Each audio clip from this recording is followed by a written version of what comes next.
ठाकुर जी एक दिन खेल रहे सब सखान के संग, और खेलते खेलते इतने में श्रीदामा भागन लगो। ठाकुर जी बोले, ए श्रीदामा कहाँ को जा रहे है? श्रीदामा बोलो, लाला ससुराल जा रहा हूँ अपनी। ठाकुर जी बोले, नंदगाम सुनो, बरसानो सुनो, वृंदावन सुनो, गोकुल सुनो, जे ससुराल कौन सा गांव है भैया? श्रीदामा हंस के बोलो, लाला ससुराल गांव को नाम ना है। तो बोले, फिर कहाँ है ससुराल? बोले, जब ब्याह है जाए ना तो अपनो घर तो पीहर है और पत्नी को घर जो है क्या वो ससुराल है। ठाकुर जी बोले, जे पत्नी कौन होवे? बोले, लाला जैसे नंद बाबा की तेरी मैया यशोदा पत्नी है, ऐसे ही मेरा ब्याह है रो, मैं पत्नी लेवे जा रहा हूँ, तो पत्नी के घर को ससुराल के में। ठाकुर जी गए श्रीदामा के पास, ओए श्रीदामा मेरो ससुराल कौन सा है? मेरे ससुराल को नाम बता। श्रीदाम बोलो, मुंह का पता तेरा ससुराल कौन सा? तेरी बहू जहाँ की होगी मुंह वही तेरा ससुराल। बोले, मेरी बहू कहाँ है? श्रीदामा बोलो, लाला मुँह तो मत पूछे, मैया तो जाके पूछ। ठाकुर जी तो आज पहुंच गए सुबेरे से ही, और यशोदा मैया से जाकर के रोने लगे। मैया बोली, काय गुरो रहा लाला? बोले, मैया तेने मुझे इतनी बड़ी बात छुपाई। मैया बोली, कहा छुपा दियो मैंने? बोले, तेने मेरी ससुराल को नाम ना बतायो आज तक। मैं 3.5 बरस को बूढ़ा है गो, अभी तक मुँह मेरी ससुराल ना पतो, और वो श्रीदामा अपनी ससुराल गए बहू लेवे।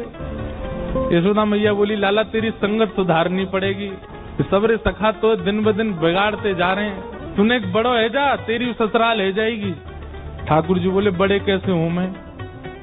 बोले, जब खुद दूध पीन लगेगो, खुद नहान लगेगो, खुद तैयार है जाएगो, घर के सब काम अन्य करने लगेगो, तू बड़ो है जाएगो, तेरो ब्याह करा दूंगी। महाराज वही दिना ठाकुर जी गए, अपने सबरे पुराने लत्ता कपड़ा लेकर के आए, धोने लगे उन्हें, अपने आप दूध पीने लगे, अपने आप भोजन करने लगे, अपने आप ही ऊट पटांग श्रृंगार करने लगे। शाम को बोले, मैया मैं बड़ो है गो, अब ब्याह करा दे मेरा।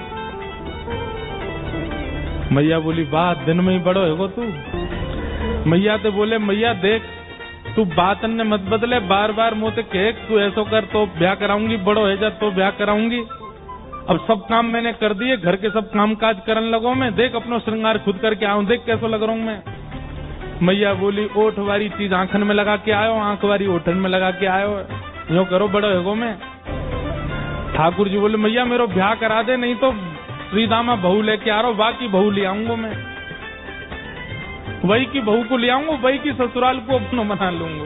तभी एक सखा दौड़ो दौड़ो आया, बोले, ए लाला देख श्रीदामा बहू लेके आ गो। बहू को नाम सुनते ही ठाकुर जी तो मचल गए, लेके चल मुंह को जल्दी। मैया रोकने लगी, बोले, लाला ने सुधर के तो जा, कैसो बन के जा रहा है? ठाकुर जी तो दौड़े दौड़े गए, बोले बीच रास्ता में रोक ले, सबको कथा पता है। माधवी की माँ ने पहले ही मना करके भेजा था कि बोले तेरे सखा, तेरे पति जो श्रीदामा, उनके जो सखा कृष्ण है, उनको मुख मत दिखाइयो। ठाकुर जी पालकी में घुस गए, हाथ पांव जोड़ के कहने लगे, भाभी जी एक बार ने अपना मुख दिखाए दो, लेकिन माधवी ने नहीं दिखाया। ठाकुर जी कह रहे हैं, देख ले, बड़े बड़े जोगी, बड़े बड़े तपस्वी, बड़े बड़े ध्यानी हमारे मुख को देखवे के काजे तड़पे, और हम तेरे सामने बैठे, तू हमें मोहना दिखा रही अपनो। माधवी ने मुख नहीं दिखाया। ठाकुर जी बोले, ठीक है, तड़पेगी मुंह को देखवे के काजे। माधवी बोली, मोह ना तड़पनो, मेरे पास मेरो खसम है, वही देख लूंगी, तुम्हें काय को देख। ठाकुर जी बोले, वचन दे के जा रहा हूँ, तड़पेगी। जैसे छोटे से बालक कभी कभी बड़ी बड़ी बात करते हैं तो बड़े लोग उसको मजाक में लेते हैं, ऐसी माधवी ने भी मजाक में लिया, देखा ही नहीं ठाकुर जी को। श्री शुकाचार्य जी वर्णन करते हैं, वृंदावन में कैसी स्थिति है। गोपियां दोहन करती हैं तो घर घर घर जो दही की मथनी की आवाज आती है ना, उसी में ही कीर्तन करने लग जाती हैं। कृष्ण ऐसे, कृष्ण के नेत्र ऐसे, कृष्ण की नासिका ऐसी, कृष्ण के कान ऐसे, कृष्ण को मोर पिछ ऐसो, कृष्ण की पीताम्बरी ऐसी, कृष्ण की भुजा ऐसी, कृष्ण के चरण ऐसे। कोई गोपी अपने घर में चौका लगा रही है और चौका में पौंछा की जो छर्र छर्र आवाज आवे, वही छर्र छर्र ध्वनि में ही कीर्तन करने लग जाए, कृष्ण ऐसे, कृष्ण ऐसे। हसितम मधुरम, चलितम मधुरम, वमितम मधुरम, मधुराधिपते अखिलम मधुरम। इन सबकी बातें सुनकर के मीराबाई, माधवी को ऐसा लगता है कि इन सब से तो मैं श्रेष्ठ हूँ, कम से कम अपने पति की हूँ, इन सब की तरह तो नहीं। पूरे दिन उस कृष्ण की प्रशंसा करती रहती है। सब गोपियां माधवी से कहती हैं, अभी तक तेरे सामने आयो ना आए और तेने अभी तक देखो ना आए। अरे या प्रेम को काम भावना से मत देखियो, 3.5 वर्ष को 4 वर्ष को है, लेकिन वाक्य प्रति एक अलग ही प्रेम प्रकट है जाए। माधवी सबको ज्ञान देती है, बोले चाहे 3 वर्ष को 4 वर्ष को है तो अन्य पुरुष, क्यों उसकी बातें करती हो, क्यों उसकी ओर देखती हो। लेकिन 24 घंटे गोपियों के बीच में रहती माधवी को और कोई चर्चा ही नहीं सुनाई देती। सब केवल कृष्ण की बात करती हैं, जल भरती हैं तो, बैठती हैं तो, भोजन बनाती हैं तो, बतियाती हैं तो, श्रृंगार करती हैं तो, हर समय कृष्ण कृष्ण कृष्ण कृष्ण। माधवी ने कुछ समय अकेले रहने का भी प्रण लिया, लेकिन अकेले रह नहीं सकती, जंगल है, कहाँ अकेली जावे, जाना पड़ता है। एक दिन रात में सोई तो अब कानों में कृष्ण कृष्ण कृष्ण कृष्ण गूंज रहा है, तो कान बंद करती, पता नहीं पूरे दिन इतना नाम सुनती हूँ कि अब तो कानों में भी यही गूंजता है। कान बंद करके सोती है तो स्वप्न में कृष्ण ऐसे हैं। अब कृष्ण देखे नहीं है, लेकिन उसको श्याम वर्ण, पीली पीतांबरी, वंशी, मोर पिच्छ सब अनुभव होता है। उठ के बैठ जाती है, नेत्रों को मीटती है, क्या करूं मैं, नहीं चाहती है स्वप्न मुझे आवे। अब धीरे धीरे माधवी की स्थिति ऐसी होने लगी कि अब वो ना चाह करके भी कृष्णमयी ही हो गई है। रात्रि में सोती है, अचानक उठ बैठती है, ऐसा लगता है मानो जैसे उसका हाथ पकड़ लिया हो। स्थिति ऐसी हो गई कि आधी रात और माधवी को ऐसा लगता है कि भोर हो गई, और तुरंत उठ करके जल्दी जल्दी वस्त्र धारण करती है, मटका उठाती है और दौड़ करके जाती है। अरे विलंब है गयो, इतनी देर है गई, मैं अभी तक उठी नहीं, जबकि है आधी रात। दिन रात सब परिवर्तित हो गया। पहुंच गई यमुना तट, और यमुना तट जाकर के देखा एक भी गोपी नहीं है, तो माधवी को लगा कि मैं विलंब से आई हूं, सब शायद जल भर के चली गई हैं। जल भर के रोज जाती है माधवी, लेकिन आज पता नहीं उस पात्र में इतना भार कहां से आ गया कि स्वयं ही नहीं उठा पा रही है। इधर उधर देखने लगी, याचना करने लगी, कोई तो आवे, कोई तो उठा दे, और तभी कोई नहीं है वहां। नंद नंदन श्याम सुंदर चलते हुए आ रहे माधवी के पास। माधवी की मति घूम गई है, आधी रात ही आ गई, और तभी ठाकुर जी वहां पहुंच गए।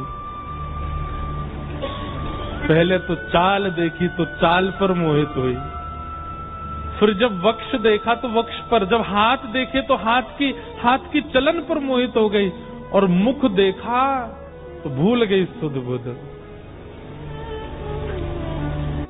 ठाकुर जी आए और आकर के मंद मुस्काए के बोले, हेरी गोपी उचाए ना पा रही, चल ले मैंने एक हाथ लगा दूं, उचाले याकू। और एक तरफ से माधवी ने मटकी पकड़ी और दूसरी तरफ से ठाकुर जी आकर के नन्हे से गोपाल जी ने जैसे ही हाथ लगाया मटकी उठने लगी, लेकिन मटकी पर नेक सहारा देते माधवी रख लेती, ऐसा नहीं। ठाकुर जी मटकी उछा के, जैसे जैसे मटकी उछ रही है वैसे वैसे ठाकुर जी लंबे होते जा रहे हैं, और बिल्कुल माधवी के नेत्रन के सामने आकर के खड़े हो गए। कटाक्ष नेत्रों के सामने कोई गोपी टिक नहीं पाती, और माधवी को ठाकुर जी प्रत्यक्ष देखने सामने खड़े हैं कि, और वो एक क्षण के लिए जो रूप माधुरी का दर्शन हुआ, वो दर्शन देकर के ठाकुर जी खिलखिल करते हुए भाग गए वहां से। अब माधवी चाहती है कि पीछे भागे, लेकिन पैर स्तब्ध हो गए। माधवी चाहती है कि चिल्लाए कि रुक जाओ, पर बोल नहीं पा रही है। माधवी चाहती है कि इधर गए मैं नेत्र घुमा करके देख लूं, पर नेत्र घूम नहीं पा रहे। पूरा शरीर मानो जैसे एक स्थूल स्तब्ध एक मूर्तिमंत की तरह खड़ा हो गया। केवल नेत्रों से अश्रु गिर रहे हैं, कुछ नहीं कर पा रही, बेसुध है माधवी। वहीं खड़ी रही तब तक जब तक भोर में गोपियां जल भरने नहीं आ गईं। अश्रु जलों से जल पूरा वस्त्र भीग चुके हैं माधवी के, और तभी सब गोपियां आई, आकर के अरे ये माधवी ये पहले ही आ गई जल भरवे। सबने जाकर के हिलाया, स्पर्श के बाद भी माधवी हिल नहीं पा रही है, बस नेत्र लाल पड़े हैं, अपलक नेत्र हैं और नेत्रों से केवल अश्रु गिर रहे हैं। बोलना चाहती है, कहना चाहती है, चिल्लाना चाहती है, किसी को पकड़ना चाहती है, पर कुछ नहीं कर पा रही है। तब एक गोपी गई और जमुना जल लेकर के जैसे ही माधवी के मुख पे छिड़को, माधवी तुरंत सचल जैसी हो गई और धड़ाम से मूर्छित होकर गिरी।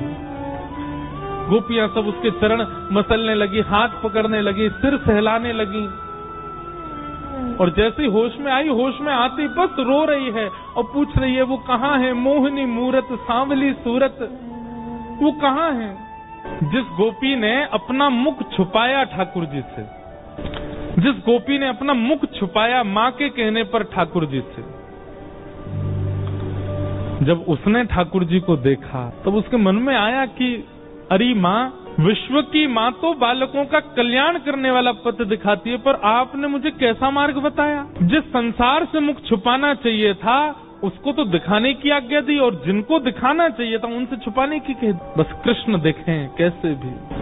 समय आया, इंद्र पूजा बंद करके सब ब्रजवासी गोवर्धन पूजा करने के लिए गए और 84 कोस के जितने ब्रजवासी हैं सब इकट्ठे भये।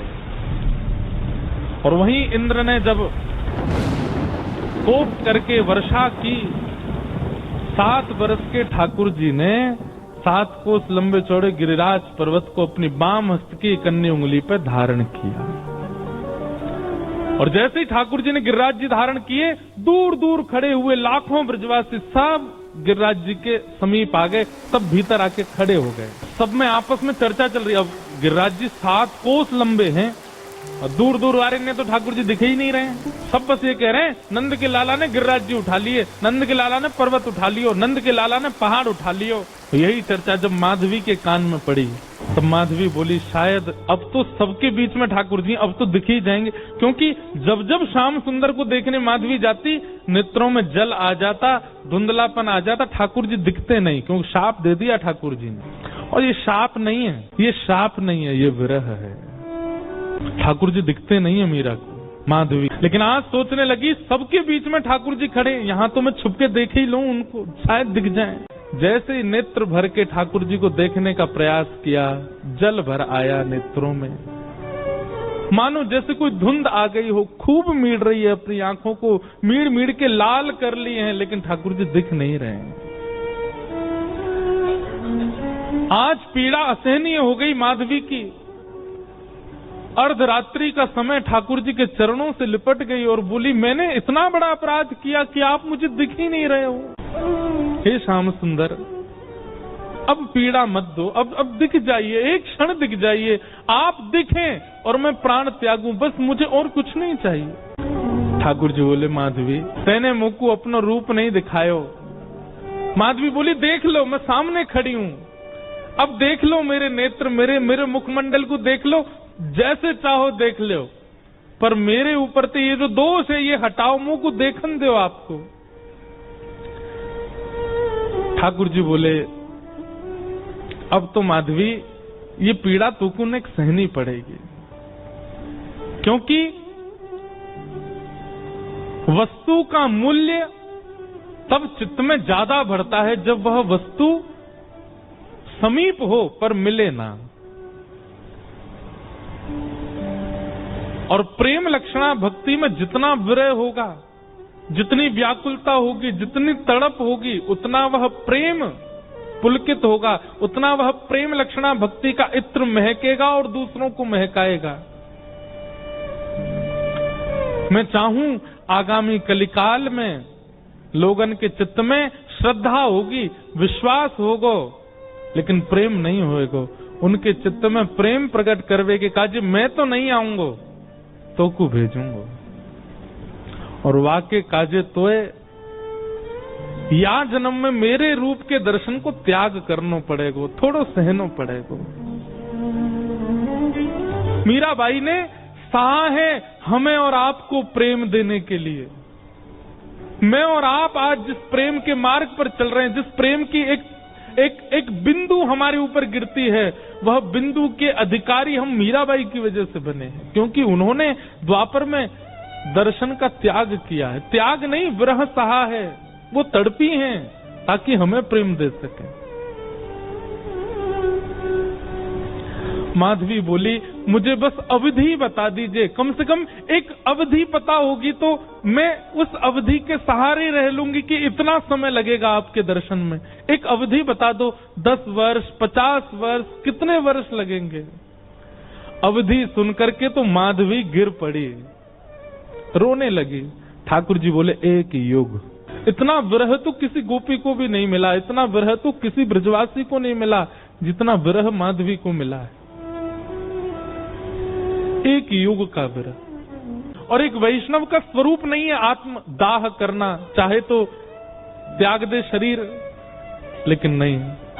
अब कृष्ण ने कहा है कि प्रतीक्षा करो तो करनी है। वो प्रतीक्षा के ही शब्द हैं जो मीराबाई लिखती हैं, जो शब्द हमारे हृदय को विदीर्ण करके भीतर प्रवेश कर जाते हैं। वो शब्द किसी 2, 4, 10 वर्ष की प्रेमिका के नहीं है, एक युग की प्रतीक्षा करने वाली प्रेमिका के शब्द हैं। कलिकाल का प्रारंभ हुआ और इसी कलिकाल में जैसे गंगा प्रकट होने से पूर्व कहती है कि मुझे धारण करने लायक है कोई पृथ्वी में, तब हिमालय ने अपनी गोद पसारी। ऐसे ही ऐसी प्रेम लक्षणा, ऐसी प्रेम की पराकाष्ठा स्वरूपा वो माधवी, उनको धारण करने वाला कोई वंश है? तब मेड़ता का राव दूधाजी का परिवार सौभाग्यवंत हुआ और शरद पूर्णिमा के दिन भक्तिमती मीराबाई का प्रादुर्भाव हुआ। वही माधवी कलयुग में मीरा बन करके प्रकट हुई। मीराबाई का वास्तविक नाम मीरा नहीं है, मिहिरा। बहुत शांत प्रशांत स्वभाव की हैं, एक चंचल बालक की तरह। ऐसी चंचलता, चपलता, चतुरता नहीं है उनके चित्त में। बहुत सरल, छोटी सी बात पर रीझ जाने वाली, मान जाने वाली, प्रसन्न हो जाने वाली मीरा है। मीरा को ऐसे ही नहीं भेज दिया है राव दूधाजी के यहाँ, क्योंकि उनके यहाँ नित्य सत्संग होता है, कथाएं सुनती हैं। जोशी जी कथा सुनाने के लिए आते हैं, मीराबाई सुनकर के प्रसन्न हो जाती हैं, प्रश्न पूछती हैं, ऐसे ऐसे प्रश्न पूछती हैं कि जोशी जी ही शब्द हो जाते हैं। मीराबाई का स्वभाव ऐसा बताया गया कि कोई पूछता कि आप कौन हो, तो मीराबाई अपना परिचय ऐसा नहीं देती कि मेड़ता नरेश महाराज राव दूधाजी की मैं पौत्री हूं, बल्कि अपना परिचय ऐसे देती हैं, परम गौभक्त संत सेवी परम सत्संगी श्री ठाकुर जी राधा माधव की नित्य लीला नित्य सेवा में प्रवीण श्री राव दूधाजी की मैं पौत्री हूँ। वो कभी ऐसा परिचय नहीं देती हैं कि इतने बड़े राजा घराने की मैं पुत्री। ये गुण भागवत में लिखा है कि परम भागवत कभी भी अपने उच्च कुल, अपनी जात, अपनी आदि आदि के प्रभाव में नहीं रहता। एक दिन ढोल नगाड़े ताशे बज रहे थे, मीरा दौड़ी दौड़ी अपनी माँ के पास गई, माँ ये क्या हो रहा है, कौन सा उत्सव बन रहा है? तो माँ ने कहा, मीरा ये बारात जा रही है, एक लाली का ब्याह हो रहा है, उसका पति जा रहा है अपने परिवार के साथ नाचता गाता हुआ, ब्याह करके उसको अपने घर ले जाएगा। मीरा कहती है, ऐसे दुल्हा सबके लिए आते हैं? बोले हाँ, सब कन्या का ब्याह होता है, सबके दुल्हा आते हैं। अच्छा, तो माँ मेरा भी ब्याह होगा? हाँ, तेरा भी ब्याह होगा।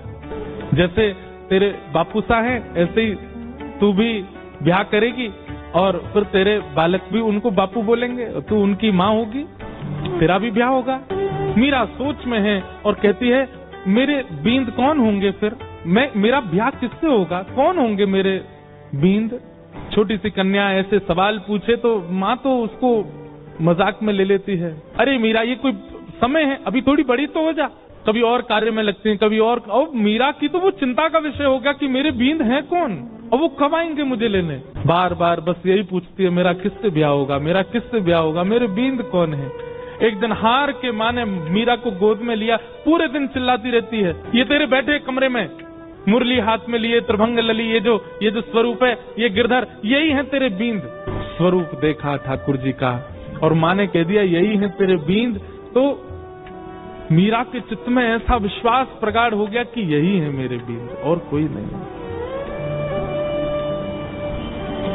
अब तो मीरा की स्थिति ऐसी हो गई, वो कक्ष में जब जाती है तो ठाकुर जी की ओर भी बहुत झुकी हुई नजरों से देखती है, ज्यादा मतलब व्यवहार ऐसा करने लगी कि मानो सच में ही ये उसके बींद हैं।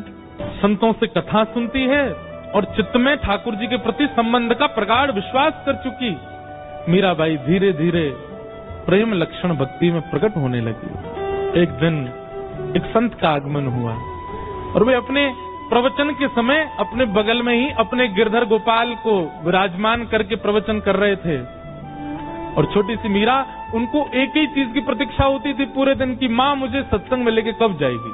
और जैसे ही मीराबाई पहुंची, छोटी सी मीरा कथा सुनते सुनते दृष्टि पड़ी बगल में बैठे हुए गिरधर स्वरूप पर, वो गिरधर गोपाल पर। अपलक नेत्रों से केवल ना प्रवचन सुन रही है ना महाराज जी को देख रही है, वो तो उनके ठाकुर जी को अपलक नेत्रों से देख रही है और बीच बीच में मानो जैसे नेत्रबंद हो जाते हैं और उसको कुछ ब्रजमंडल जैसा दिखने लगता है। उसको कभी कभी वर्षा दिखती है, कभी कभी गिरिराज जी धारण करके ठाकुर जी खड़े हैं और एक गोपी चरण से लिपट करके रो रही है। ऐसा दृश्य उसके चित्त में आने लगा, मानो अपने पूर्व जन्म की स्मृतियां चित्त में प्रकट होने लगी। ठाकुर जी ने माधवी से कहा था, एक संत के माध्यम से मैं तेरे पास आऊंगा और मेरी खूब सेवा करना। माधवी को थोड़ी थोड़ी स्मृति आ गई मीरा को, और जैसी स्मृति पूर्ण हुई, कथा विश्राम हुई, नेत्र लाल हैं, अश्रु गिर रहे हैं नेत्रों से, और अपनी माँ को पकड़ के कहती है, माँ ये कौन है?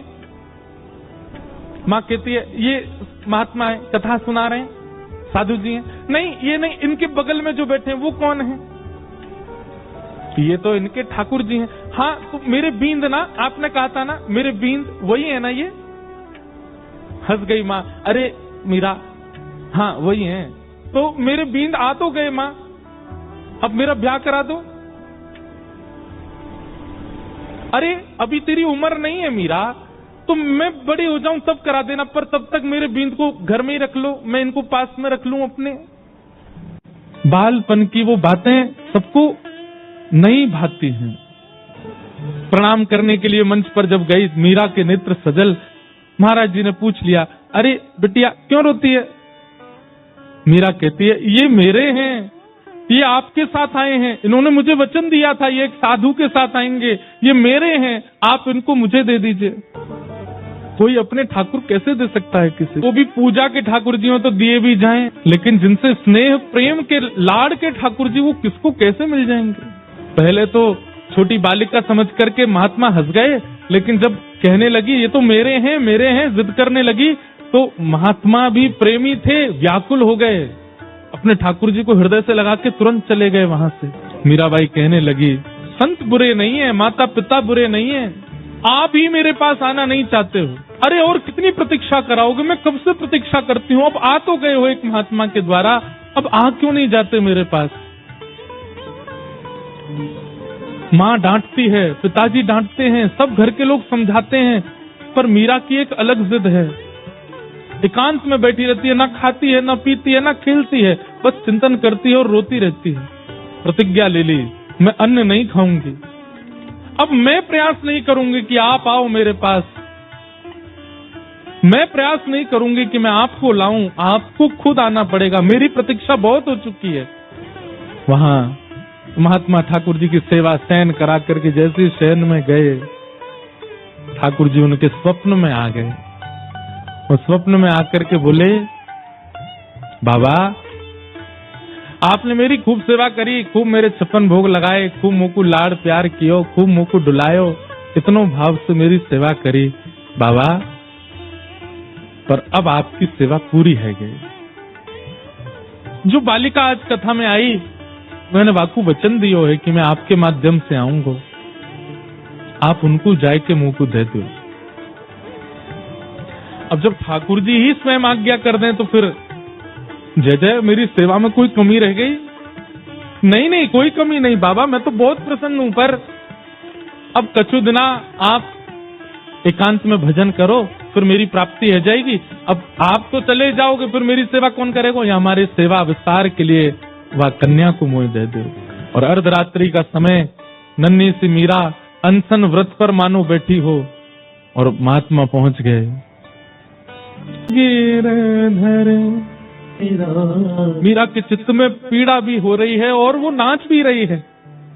नाच इसलिए रही है कि आज मानो जैसे वर्षों और युगों का विरह समाप्त होगा, पर पीड़ा इस बात की है कि मैं एक वैष्णव की सेवा ले रही हूं। उन महात्मा के नेत्रों के आंसू मीरा को बहुत सुहागन है बेटी, ये पहले मुझसे रीझे थे, मेरे पास आए, लेकिन अब ये तो से रीझ गए हैं, मैं अपनी तरफ से नहीं दे रहा हूँ। ठाकुर जी ने आके मुझे आज्ञा दी है कि वो तोते सेवा कराना चाहे। मीराबाई को ठाकुर जी दे दिए हैं।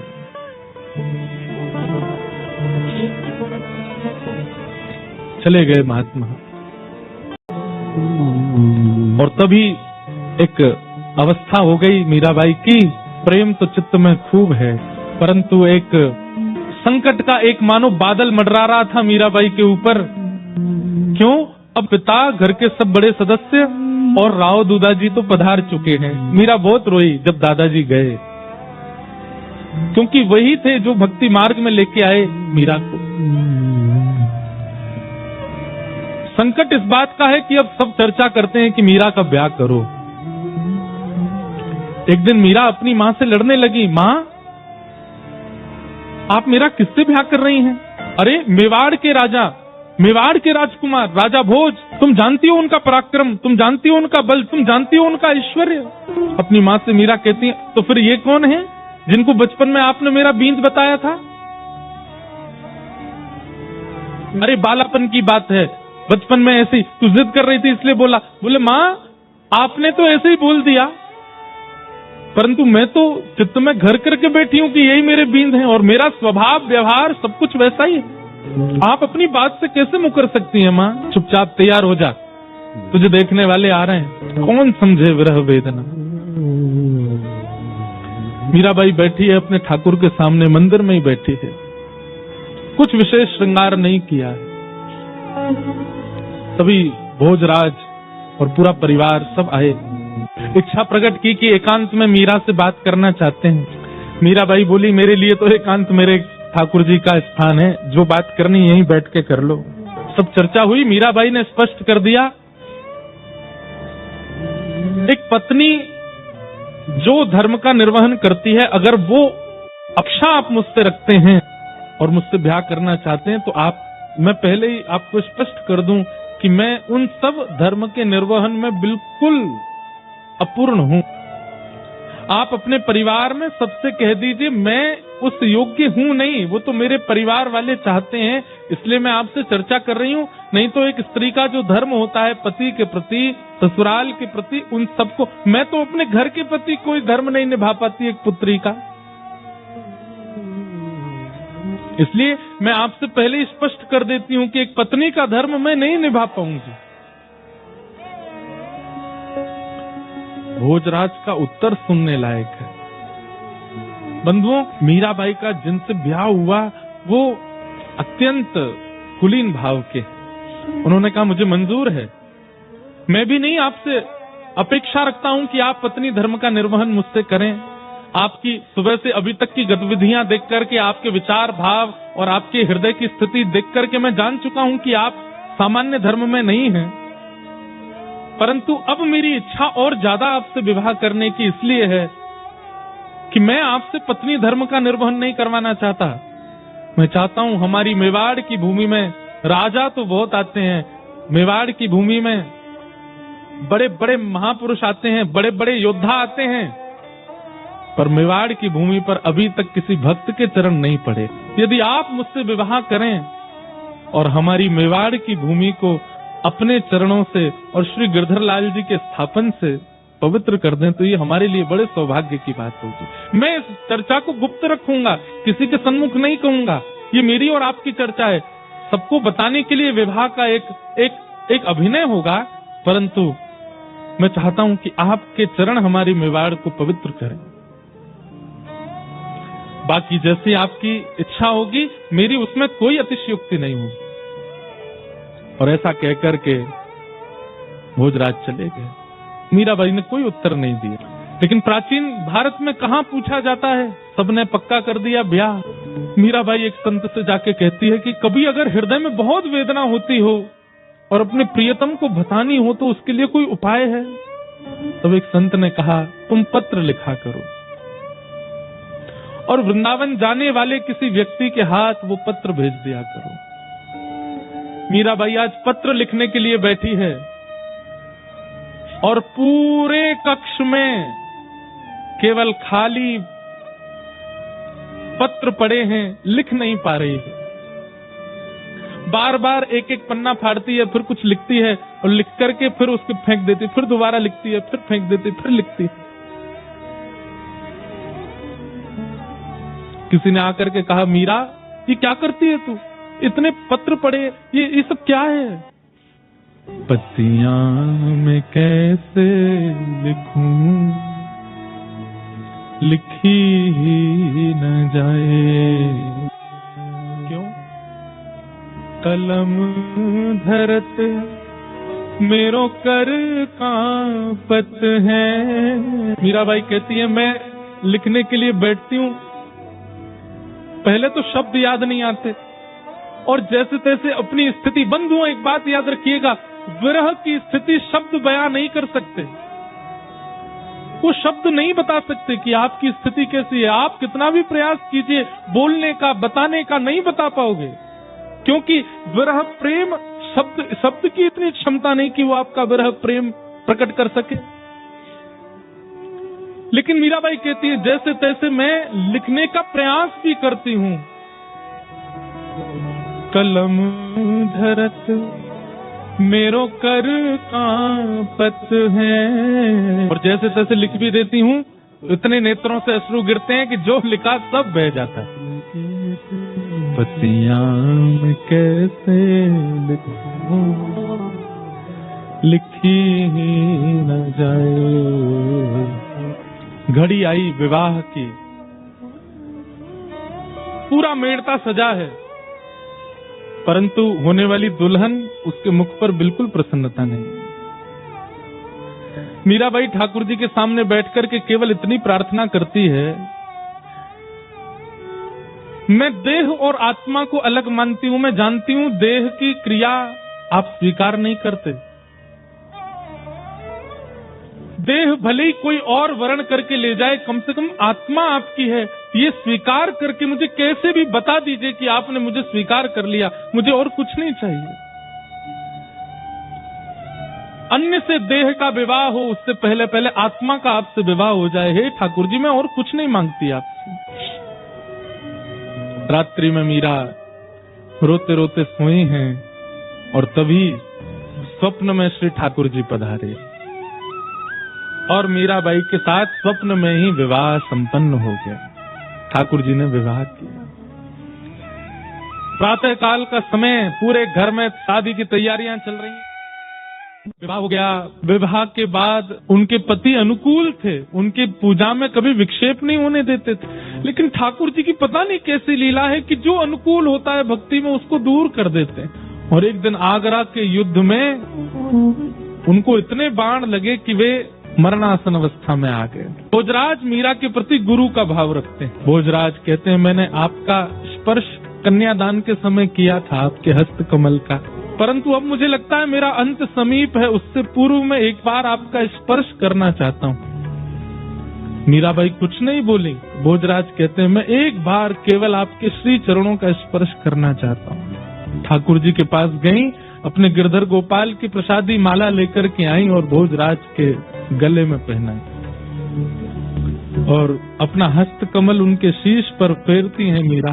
श्रृंगार के रूप में मीराबाई को देखते देखते देखते मानो जैसे उनके पति को साक्षात युगल ही एक रूप में हो, ऐसा दिखने लगा। उनके पति अपने प्राण त्याग देते। तो पूरे मेवाड़ में एक भी व्यक्ति मीराबाई के पक्ष का नहीं। खूब यातनाएं देते हैं, प्रताड़ना करते हैं, उपहास करते हैं, पर मीराबाई को इससे कोई फर्क नहीं पड़ा। एक बार जब वैद्य को विष बना करके देना पड़ा और मीराबाई चरणामृत समझ के पी गईं, कुछ हुआ नहीं, तब उसी वैद्य को 2 बूंद पिला दी गई राणा के द्वारा, मर गया वो वैद्य। तब मीराबाई के चित्त को क्षोभ हुआ कि मुझ तक पीड़ा रहे मैं सह लूं, पर मेरे अलावा किसी और को मिले ये मैं सहन नहीं कर सकती। गोस्वामी तुलसीदास जी को पत्र लिख करके मीराबाई ने अब पूछा, क्या करूं? तब गोस्वामी जी ने आज्ञा की कि अब ऐसों का त्याग करो जो हरि विमुख है। और मीराबाई मेवाड़ से मेड़ता गई। कि मीराबाई को एक दिन फिर नुकुंज का दर्शन हुआ। रात्रि में नित्य ही उनको अनुभव तो होते थे, कभी सुगंधी का अनुभव होता था, कभी नूपुरों की ध्वनि का अनुभव होता था, कभी वंशीनाद का अनुभव होता था। एक दिन कुछ अनुभव हुआ मानो किसी ने पुकारा हो, तभी निधिवन राज में प्रवेश कर गए और वहाँ अनेक सखियां सहचरियां हैं और मीराबाई सबको देखे इतनी सुंदर हैं सब, और सब मीराबाई को देख के गए, अरे माधवी तू आ गई। अपना नाम माधवी सुनकर के मीरा थोड़ी चकित होती है, ये सब मुझे माधवी क्यों बोल रहे हैं, और ये ऐसी अद्भुत कुंज, ये ऐसे अद्भुत साज, ये ऐसे अद्भुत पुष्प, ये पहले तो मैंने कभी देखे नहीं, ये सब मुझे माधवी क्यों कहते हैं। तभी एक द्वार खुला और उस द्वार के भीतर से पीताम्बरी पहने श्याम सुंदर नीलांबर धारण की हुई हमारी किशोरी जी, दोनों युगल सरकार का जैसे ही आगमन हुआ पूरी सभा सुगंधित हो गई, सब नतमस्तक हो गए, जय जयकार करने लगे, पुष्प वृष्टि करने लगे और मीराबाई उस छवि को देख करके स्तब्ध हो गई। स्तब्ध सी खड़ी है मीरा और ठाकुर जी मीरा को जैसे ही देखते हैं, प्रथम दृष्टि मिली है मीरा से और ठाकुर जी किशोरी को कहते हैं, देखो किशोरी जी माधवी खड़ी है। मीराबाई का शरीर ठंडा पड़ गया, रोम रोम पुलकित हो गया, नेत्रों से अश्रु गिर रहे हैं पर पलक झपक नहीं पा रही है।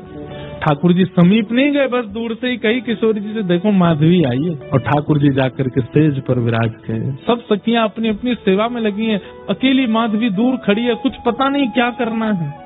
ठाकुर जी ने माधवी की ओर देखा और ज्यों-ज्यों ठाकुर जी नयन भर के देखते हैं मीरा को, त्यों-त्यों मानो जैसे प्राण निकलने को होते हैं। नेत्र बंद हो गए मीराबाई की और संपूर्ण लीला द्वापर युग की माधवी रूप की उनको दिखने लगी। एक गोप कन्या माधवी जिसका ब्याह श्री रामा से हुआ, ठाकुर जी मुख देखने के लिए सब लीला देख रही है वहीं बैठ करके निकुंज में। और आज मीराबाई को स्पष्ट हुआ कि ये इतना प्रेम जो मेरे चित्त में संदिग्ध था, इसका कारण क्या है।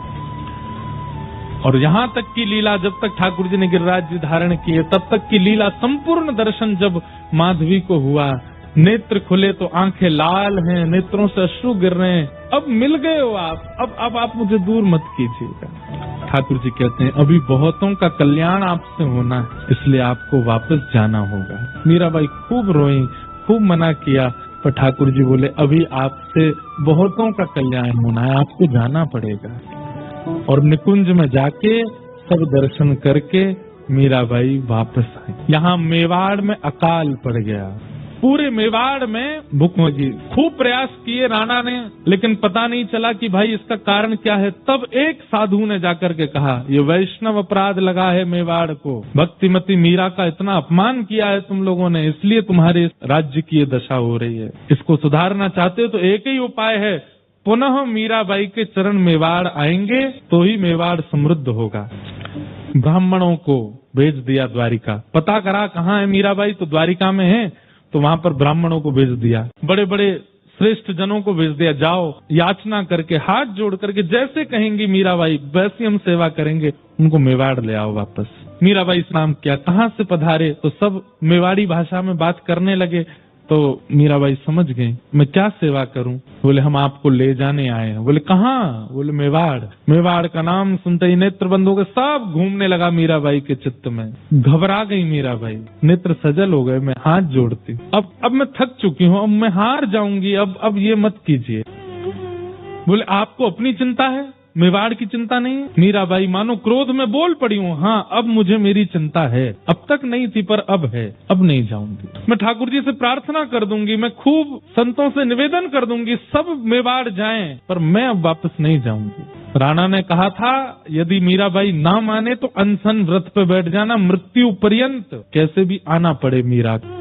ब्राह्मण बोले, अगर आप वापस मेवाड़ नहीं जाएंगी तो हम मृत्यु पर्यंत प्राण त्याग देंगे, अनशन व्रत करेंगे, अन्न नहीं खाएंगे। मीराबाई चरणों में गिर गई, मैं आपसे प्रार्थना करती हूँ मेरी स्थिति भी समझिए, मेरी स्थिति मनस्थिति अब वापस जाने की नहीं है, आप मेरी बात भी तो मानिए। घोर संकट आ गया मीराबाई के पास, एक तरफ तो वापस मेवाड़ जाने की स्थिति, दूसरी तरफ अब मिलन कुछ दूर ही है। किसी ने जाकर के मीराबाई को कहा कि भाई साहब जल्दी चलिए, समुद्र के तट पर अन्न जल त्याग करके ब्राह्मण 3 दिन से बैठे और धीमे धीमे उनको मूर्छा आ रही है, कहीं ये ब्रह्म हत्या का कलंक द्वारिका को ना लग जाए।